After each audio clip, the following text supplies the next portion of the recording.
For more than 3 millennia, the Jewish people have observed the feasts that God gave to Moses. There are 7 feasts total, 4 celebrated in the spring and 3 celebrated in the fall.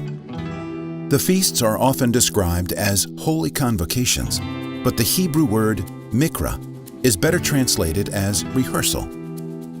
If the word mikra is to be taken literally, then the feasts are practices or prophetic signposts for something that will take place at a later time. The first of the spring feasts is Passover. Most Jewish people would agree that on Passover, the Lamb died. 3,000 years ago, God passed over each Israelite family that had the blood of the Lamb on their doorposts. 1,000 years later, Jesus was crucified on Passover as a lamb led to the slaughter. The next spring feast is the Feast of Unleavened Bread, celebrated the day after Passover. It is on the day of unleavened bread that we hold our Seder, and the main feature of the Seder is matzo, or unleavened bread. The middle matzah, striped and pierced, is wrapped in a white cloth and hidden away. When a Jewish person is buried, they are also wrapped in a white cloth. The day after Jesus was crucified, his body lay striped, pierced, and hidden away in a tomb, wrapped in a white cloth. On unleavened bread, he was buried.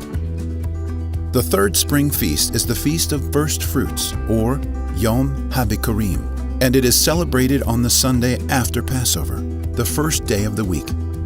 The crop harvested in the spring is barley, and on first fruits, the priests took a sheaf of barley early in the morning and offered it to the Lord, saying, "Thank you for these first fruits of the harvest. We believe you for the rest in abundance." On Sunday morning after Jesus was crucified, 2 women, both named Miriam, went to Jesus' tomb early in the morning. When they came to the tomb, they found it empty. Jesus was raised as a first fruit of the resurrection that Sunday. The fourth and final spring feast is the Feast of Shavuot. 50 days after Passover, Jesus' followers gathered in the temple with other Jewish observers to celebrate. As they remembered how God had knit Israel to himself through the giving of the Torah, God's Spirit came upon the disciples of Jesus like a mighty rushing wind. That day, 3,000 Jews came to know Jesus as the Holy One of God. On Shavuot, Jesus gathered his people into his family. Looking back, we can see how the spring feasts were rehearsals for the time in which Jesus of Nazareth would be crucified, buried, and resurrected in order to gather his people into his family. This message is known to many as the Gospel, or the Good News.